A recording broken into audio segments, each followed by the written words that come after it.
Production funding for Behind the Headlines is made possible in part by the WKNO Production Fund, the WKNO Endowment Fund, and by viewers like you. Thank you. Major changes in state and local taxes, the future of education funding, and much more tonight on Behind the Headlines.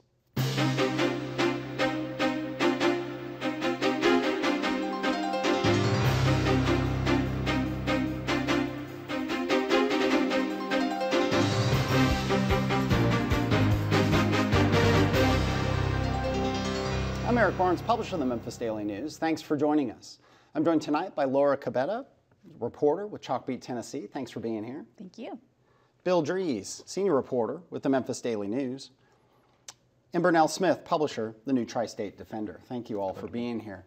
Bill, the big story of the week, of the month, maybe even the year, the improved act, the gas tax as some called it, got passed at the legislature. And it's not just a gas tax, it's a huge shift in, it is primarily about transportation funding and road projects and so on, but there's a whole lot of other parts. But summarize the bill, and then we'll talk about some of the politics and the impact on all of Tennessee and of Memphis. It is Governor Bill Haslam's centerpiece legislation for the current legislative session, possibly of his second term of office as governor.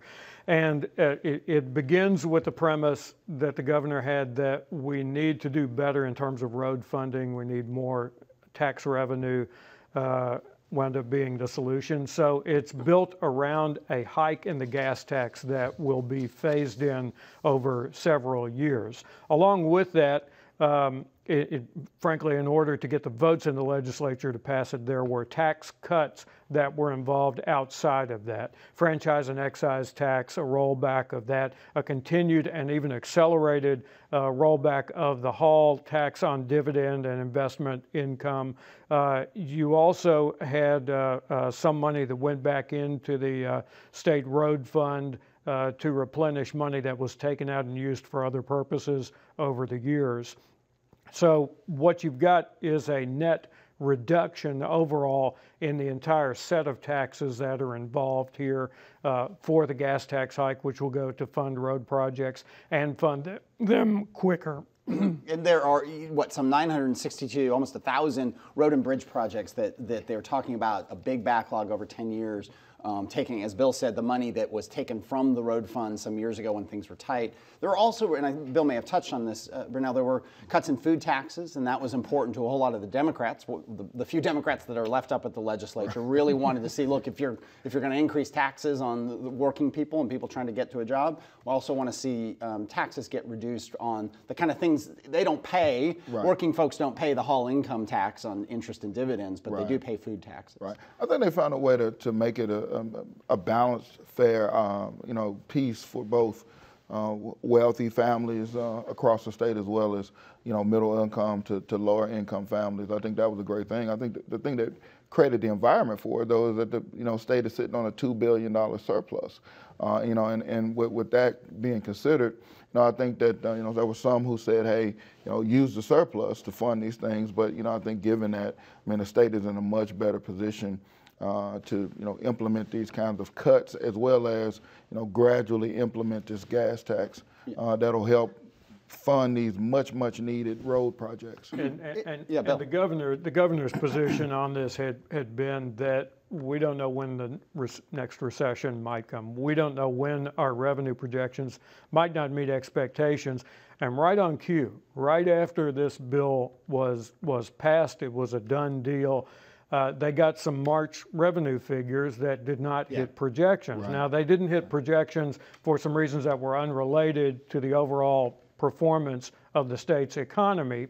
But nevertheless, it was kind of an I told you so moment that, yes, this can happen. And it has happened in the past where the state hasn't met its revenue projections for more than a year at a time. And that is revenue that is primarily off of the sales tax that we all pay on most everything. Haslam said, and I saw him speak, and he said this to a lot of people, but I saw him speak at a group in Nashville maybe a month ago, and he had said this over and over, that as coming to the end of his term, his second term, he's term limited out. He looked at it and said, it's not popular, but if I don't do it, the next governor probably going to do it in their first 4 years, who wants to, pass a tax increase of any sort, even if it's offset, and think they're going to get reelected. And so it would be, his calculation was, 4, 5, 6 years down the road before anyone would do it.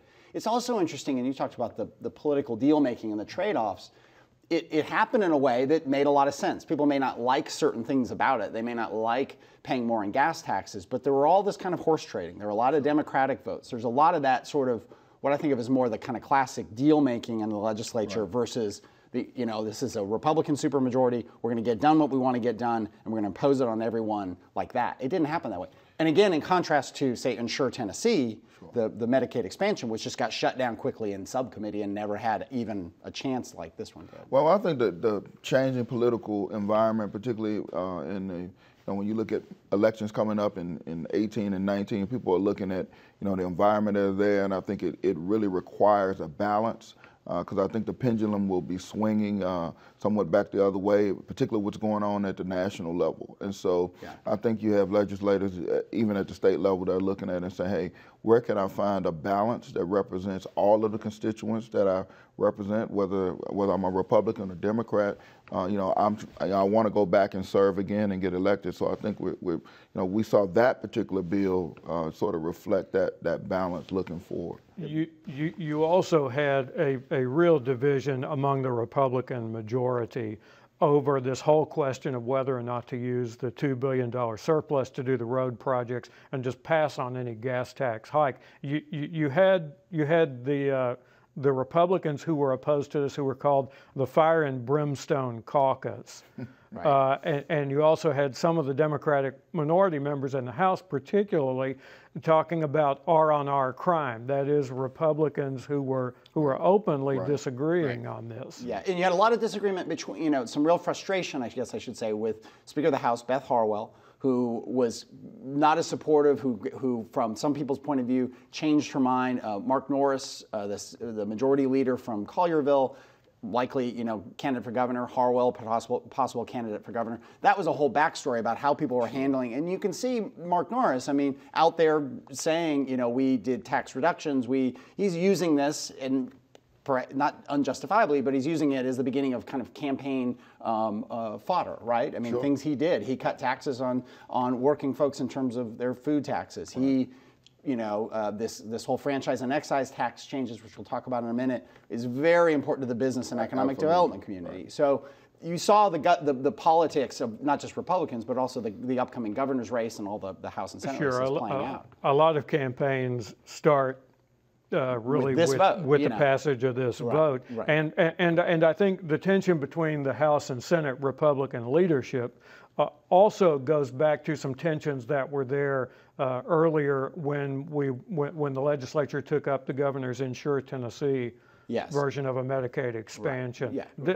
There were some really visible tensions on the surface over how that all played out. Yeah. Well, we'll come back to the franchise and excise tax and some of the other things that are not necessarily in the headlines of the IMPROVE Act, but I want to get Laura in, and we'll stay at the state level. You focus on education. For people who aren't familiar with Chalkbeat, you all have been around for 4 years in Tennessee. Mm-hmm. You've been in Memphis for a year now, I think you told me. Mm-hmm. We run your stuff. I think maybe sometimes you guys picked our stuff. Yeah, the Tri-State Defender does as well. And it's great, all education focused. So from your point of view, we'll stay at the legislature, what has been happening this session that is of real impact to Tennessee schools, specifically to Memphis schools?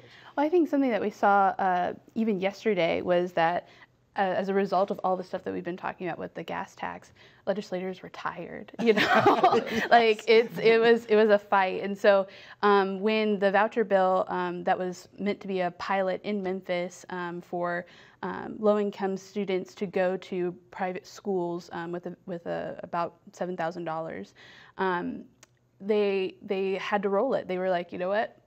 We've done our due diligence this year, and we're going to roll this to the next year. So I think even something like that even has a connection to what's going on here in Memphis in education. Yeah, it does. A big bill like that, and they always talk about it being a heavy lift. It's a heavy lift because it's a tax vote. It's also a heavy lift because there's so much to it, and there's so much time, and they have this idea that they want to get out of there by the end of April, barely into May. So the voucher bill, which was proposed, I believe, by Senator Kelsey of Germantown, and his variations have come up as long as I can remember. The governor has a version. The governor has a version. didn't pass, again, that pilot program. I believe there's changes to the charter school, the way the charter schools operate. And I don't know how much you've covered that, but it's not wholesale changes, but I think, the 100 and something charter schools in Tennessee, the many, many charter schools in Memphis have all operated under a law that was passed, I think, in 2002, and some updates to that. Any thoughts on where those changes to charter schools come from, the charter school legislation? Well, a lot of it is reflective of what's been happening at the local level. Starting last summer, there was a coalition of people from the charter sector as well as Shelby County schools to come together and say, hey, we have a lot of issues that we need to work out because of the law in 2002 left a lot of open doors and things that we need to figure out the details on and how we're going to operate. And so the state was listening in on those conversations, even the authorizer fee of saying, it costs the district to oversee these 45 schools. Even that conversation, which was included in the bill that passed yesterday,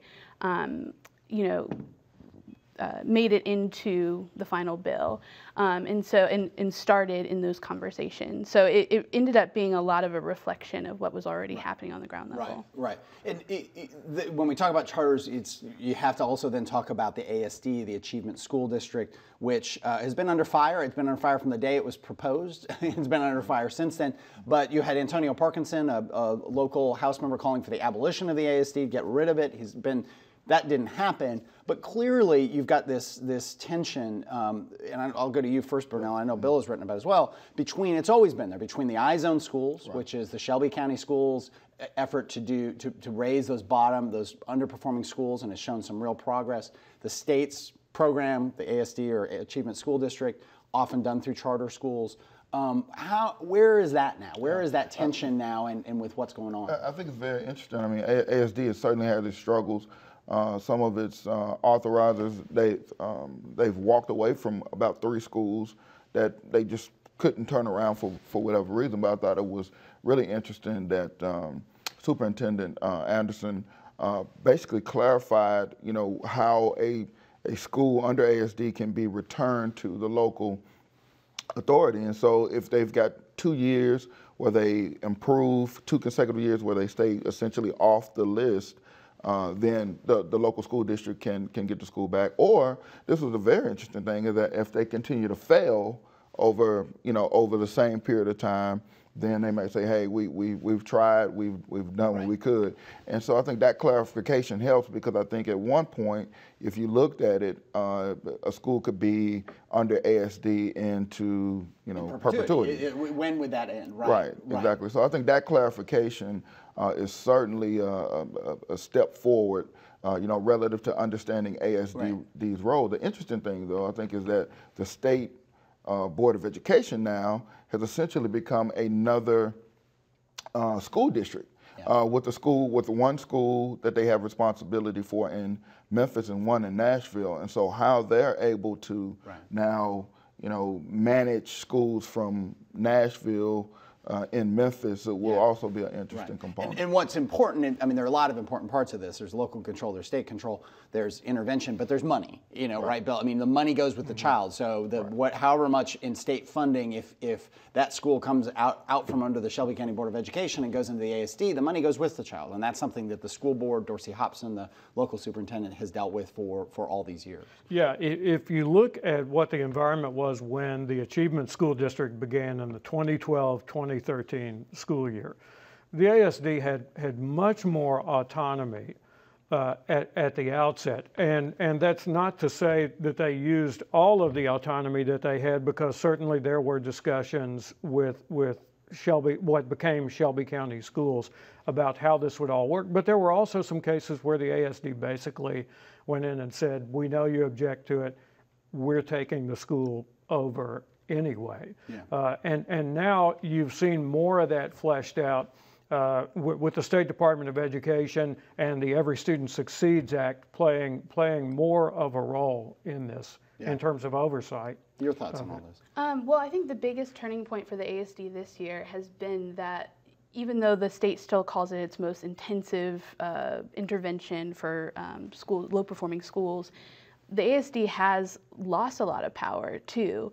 With Every Student Succeeds Act, it says that, Tennessee's plan to implement that federal law is that the local district will have more time to try to put in their own turnaround initiatives before being considered to be in the achievement school district. First time if it's your first time on the bottom 5% list, then the local school district gets a crack at turning the school around before they resort to the ASD. There's also been a state attorney general's opinion just recently that says that if the achievement school district takes over a school, it takes over that school. It cannot add grades to it.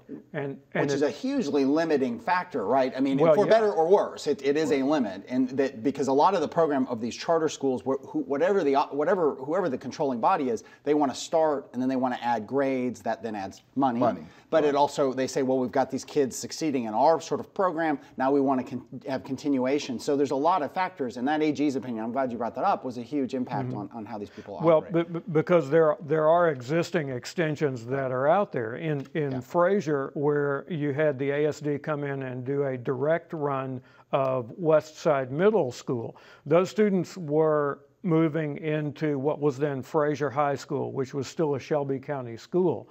And the ASD said, we're hearing from parents that they really are apprehensive about sending their children out of our school into a Shelby County Schools high school. And so we want to create a 9th grade academy out of all of this. Well, the Attorney General's opinion says you can't do that. You can't do that without the school district's permission. And just this past week, the school system's legal advice on that was essentially that we're not going to act on that, which by the state's interpretation means that the ASD does not have permission to do that. Yeah. Still on that topic, I remember years ago, Laura, and just get your feedback on this, when Chris Barbic was the original head of the ASD. He'd been kind of a much sort of rock star in the industry, I think in Houston and Texas, had done a bunch of charter schools and turned the YES program. He comes in under Haslam. We had him on the show numerous times, and we had he and Dorsey on once or twice. And I remember Dorsey was talking, and they got along great, and they talked about how the iZone schools had their model and the ASDs, and both of them said, if nothing else, and I'm paraphrasing, it creates competition. Competition that wasn't there, competition for teachers, competition. Chris Barbic said, look, if Dorsey's iZone schools outperform mine, that just makes me want to work that much harder. How much, as you cover education, do you see this competition? Do you see the competition between schools, for students, for teachers? I mean, is that a real thing, or is that just something the superintendents talk about? I think the enrollment aspect, absolutely, because the enrollment aspect is tied to the money that the schools get, and if you want to have these robust turnaround programs, you have to have more money than what a normal school would get that's doing fine. And so that just feeds into each other. And when the ASD came, it wasn't, a lot of the contracts, kind of assumed that they would have a surplus of students, that we would have to have waiting lists and we'd have to figure out what we're going to do with that. But when they came to Memphis, they realized over time, which is kind of what Gestalt found out with Humes and Klondike. One of the charter operators. Yes, and found out that enrollment is a real issue here, and so that had to, that turned into a whole game changer of how they approach. But enrollment, absolutely, and Shelby County Schools has been a lot more aggressive, and even just this past year, of how do we, in this environment, retain students. But I think one thing that's really interesting to me is that in Chattanooga, especially under the new ESSA law, is that the state is proposing to have more of a partnership district of, the state will partly run it, but it's also in collaboration with the district, which is an entirely different, environment than what we've had here. And a lot of people, I think would say, like if you had tried that in Memphis, maybe it wouldn't be as, high competition that it is now. Right.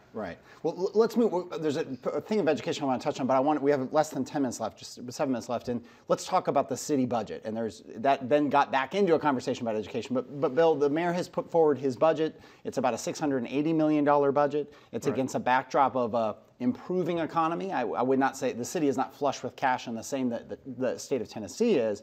But it is a different environment than certainly 3, 4, 5 years ago. Yeah, the budget that Mayor Jim Strickland has proposed is about $12 million larger than his first budget in the current fiscal year that we're in now. All of that is really funded by revenue growth, better tax collection, more tax collection. The sales tax in particular is a harbinger of what the economy is doing. There was a call by a coalition of citizens and organizations involved in local education. They included Chris Caldwell, the chairman of the Shelby County Schools Board, for the city to fund Shelby County schools. Basically, half of the money that the group called for in-school programs, half of it for out-of-school programs. And the mayor said basically, I got this letter after I had already put the budget to bed. And he also further told the group in writing in a response that we had a referendum here in 2011 in which city residents voted to surrender the charter of Memphis City Schools. And implicit in that decision that was made in the referendum was that city residents did not want to be double taxed to pay for public education here. It was an interesting thing, Bruno. I mean, that suddenly I thought we settled that issue. You know, I mean, we did a lot of shows on this issue. We wrote about it, you wrote about it. Absolutely. But I guess the economy gets better and people say, hey, we want to put more money into education. Oh, I think, you know, there is a sense of, you know, strong value around improving public education and outcomes for our students here. And I think that the request is valid, particularly when you look at what's happened with all other municipalities in Shelby County. You know, however, I mean, the mayor made some valid points relative to the money that's already being invested in, you know, after-school programs and things that support students' summer programs and those kind of things that where real dollars are being allocated. I think they were asking for about $10 million that the city would then allocate towards education. But I think clearly, you know, the mayor is saying, hey, we're demonstrating, you know, our values by allocating this money, and we want to do more. And I think he set the precedent of going to the private sector to help support some of these things, as he did with the police department, raising that $6 million. He's touted, you know, the youth program, the youth jobs program, that tremendously successful outcomes in terms of getting kids, you know, on a great path, but they don't have enough money to do more. So they're trying to go to the business community and get involved in this program. He talked about opening libraries on Fridays in a way. I mean, things that affect youth that isn't directly in the classroom, but that is youth supportive through the city budget. Educational outcomes and helps expose our children to, you know, to positive environments. I think that what underlies this too is that the coalition actually said this could be administered through a nonprofit, which seems like a minor point, but it's a very important point, because if it's administered through a nonprofit, it would mean that the city is not on the hook for maintenance of effort, which is the state law that the city ran afoul of in 2008 when it cut funding to Memphis City Schools. Other highlights on the budget, beyond that, I mean, I hate to say it, it's a brilliant at the basics budget, which is his slogan when he ran, but that's what it is. It's potholes, it's increasing pay for police, and it's trying to, as they like to say, restore the police numbers back to something like 23 or 2,400 from the 1,900. But there's nothing sexy. There's no big flashy stuff in this budget. No, he's sticking to it, but with the economy improving, there is a whole lot more pressure on his administration to go outside of the brilliant at the basics borders and try to do more. And so he's feeling more heat in that regard, and we'll probably see some calls for that, some more calls for that in the budget committee sessions, which start next week. Do you think that'll play out in terms of, you know, I mean, to be fair, I mean, this whole St. Jude plan, which is about to be implemented under his watch, is about as big and impactful a project as Memphis has seen. It's huge, all through the Pinch District. The plans for the riverfront that are underway. I mean, I think they do want to try to push back that there are some big picture things going on that aren't just brilliant at the basics, right, Bruno? Yeah, I mean, I think you know, when you look at the project relative to, you know, expanding the convention center, you know, exploring the convention center hotel, the expansion of the Pinch District, I mean, all of those types of projects, even the MLK project near Claiborne Temple. Yep. I mean, those types of things. I mean, I don't think anybody can really take objection to the city putting real dollars behind those types. And I will say too that the changes which we touched on that are kind of embedded in the Improve Act, the Gas Tax Act, the changes to the franchise and excise tax do open the door, according to the economic development people in town, that to major change. There are huge manufacturing relocations that didn't happen in Tennessee. The governor's talked about this, other people have talked about it, at least one in the Memphis area, maybe two, that didn't happen because our taxes aren't competitive with other southern states. And those are, I mean, we're talking 1,000 person type hiring with lots of add-on facilities. So that may happen under, Mayor Strickland's watch. He certainly lobbied for the gas tax, the Improve Act to happen. We've got just maybe 30 seconds left. Am I right with this? And I'm going to put you on the spot with no time left. The Shelby County budget, school budget, back to that for a second, is a little bit better than they thought. And Dorsey Hobson has a little bit more money to spend. Is that correct? Well, yeah. For the past few years, there's been the news has been there's a deficit. We need to figure out how to fill it. And this year they said here's a balanced budget, and a lot of that had to do with what happened last year of getting more funding from the county commission, and it all had a lot to do about finding inefficiencies in the budget as well. But it was a combination of those. About 21 million. About 21 million. Yeah. Okay. All right. Other thoughts? There's a bill that went through. We had some really dark laughter about it. Well, I think I'm out of time, so I can't go through it. But there is a lesson. Read about it. Read what you vote for. A lesson to legislators. Right. Read what you're voting for. So anyway, we leave it there. Thank you all for being here. Thank you for joining us. Join us again next week. Good night.